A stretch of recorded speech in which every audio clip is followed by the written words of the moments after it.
시련 속에서 태어난 최고의 혁신들. 1. 암흑기가 만들어낸 발명. 토마스 에디슨의 전구. 토마스 에디슨의 전구 발명은 실패와 시련의 연속이었다.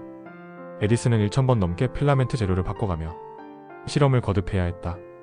많은 투자자들은 이런 끝없는 실패를 보고 그만두는 게 낫지 않냐고 말했지만, 에디슨은 오히려 실패는 작동하지 않는 방법을 1000가지 알게 된 것이라며 긍정적으로 받아들였다. 결국 그는 탄화된 대나무 섬유 등을 통해 전구를 안정적으로 빛낼 수 있게 되었고, 전등 시대의 개막을 알렸다. 에디슨이 만약 시련에 굴복했다면 우리는 지금과 같은 밤의 풍경을 누리지 못했을지도 모른다. 절망 속에서 열린 신기술. 스페이스X의 재사용 로켓. 일론 머스크가 이끄는 스페이스X는 처음 로켓 발사를 시도할 때마다 폭발과 실패로 돌아섰다. 3번의 연속 실패로 인해 회사는 거의 파산 직전까지 몰렸고, 머스크도 투자금을 거의 소진했다. 그러나 마지막 남은 자금을 걸고 시도한 4번째 발사는 성공적으로 궤도에 도달했다. 이후 스페이스X는 재사용 로켓 기술을 발전시켜 로켓의 일단 추진체를 회수하는 혁신을 이루었다. 만약 3번의 시련에서 포기했다면 우주 탐사는 여전히 천문학적인 비용이 들며 쉽게 도전할 수 없는 영역으로 남았을 것이다. 3. 세계 경제 대공황에서 탄생한 비즈니스 모델. IBM과 할리어스트 기계. 1930년대 대공황 시절 수많은 기업이 문을 닫고 사람들이 길거리에 내몰렸다. 하지만 IBM의 창립자인 토마스 왓슨 시니어는 이 시기에 고객이 정확히 원하는 기술과 서비스를 제공하자고 결심했다. 그는 대규모 해고 대신 직원들에게 신기술 연구와 개발, 교육을 지속하라고 주문했다. 그 결과 IBM은 회계재무 처리를 빠르게 할 수 있는 타이핑 기계와 회계 기계를 내놓으며 대공황 속에서도 기업 운영 비용을 낮출 솔루션으로 주목받았다. 이 시련의 시기가 없었다면 IBM은 세계적인 컴퓨터 기업으로 도약하는 발판을 만들기 어려웠을 것이다. 4. 전쟁의 폐허에서 재도약한 제조 혁신. 도요타의 간판 시스템. 2차 세계대전 후 일본 경제는 황폐해졌다.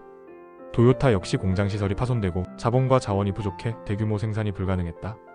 하지만 이런 한계 속에서 도요타는 생산 방식의 효율화를 위해 간판 KMBN 시스템을 고안했다. 재고를 최소화하고 필요한 만큼만 생산하는 저스트 인 타임, 저스트 마이너스 인 마이너스 타임 방식으로 큰 비용 없이도 고품질 자동차를 만들 수 있게 되었다. 이는 이후 전 세계 제조업계가 릴린 생산 방식을 채택하도록 만든 핵심 아이디어였다. 전후 일본 경제의 기적에 도요타가 큰 역할을 했다는 사실은 이 혁신의 위력을 잘 보여준다. 5. 질병과 고통이 만든 예술적 혁신. 프리다 칼로의 작품 세계. 멕시코 출신 화가 프리다 칼로는 어려서 교통사고로 척추와 골반을 크게 다쳤다. 수술과 통깁스 생활이 계속되어 오랫동안 침대에 누워 있어야 했다. 이 상황을 극복하기 위해 그녀는 침대 위에서 캔버스를 세워놓고 그림을 그리기 시작했다. 프리다는 자신의 고통과 절망감, 그리고 정체성에 대한 고민을 작품에 솔직하게 담아냈다. 이 독특한 자전적 화풍은 당대 예술계에 큰 반향을 일으켰고, 그녀를 20세기 대표 화가 중 한 명으로 자리매김시켰다. 만약 그녀가 시련에 좌절만 했다면 이토록 강렬하고 독창적인 예술은 탄생하지 못했을 것이다. 결론. 시련이 혁신을 부른다. 이처럼 시련과 고통, 불안과 절망은 사람들에게 퇴로를 차단하고 새로운 돌파구를 반드시 찾아야만 하는 상황을 만들어낸다. 그때 발휘되는 인간의 창의성과 노력은 곧 최고의 혁신으로 꽃피우곤 한다. 시련 속에서 태어난 최고의 혁신들. 이 이야기는 우리에게 말한다.